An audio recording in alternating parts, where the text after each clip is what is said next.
আমরা প্রতিদিন আকাশের দিকে তাকাই, কোটি কোটি তারা, গ্যালাক্সি, আলো আর অন্ধকার। কিন্তু একটা প্রশ্ন কি কখনো মনে এসেছে, এত বিশাল মহাকাশের শুরু কোথায়?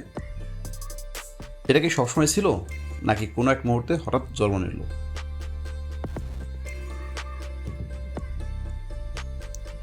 মানুষের হাজার বছরের কৌতূহল, মহাবিশ্ব কীভাবে শুরু হলো।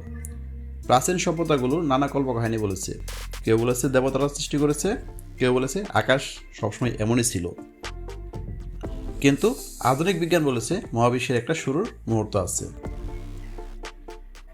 কোরআনে আল্লাহ বারবার আমাদের দৃষ্টি আকর্ষণ করেছেন আসমান ও জমিনের সৃষ্টির দিকে।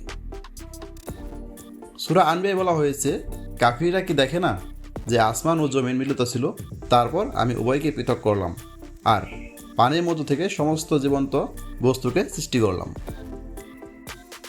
এই আয়াত স্পষ্টভাবে বলে যে মহাবিশ্ব একটা শুরু আছে, একসময় সবকিছু একসাথে ছিল, পরে আল্লাহ তা আলাদা করেছেন।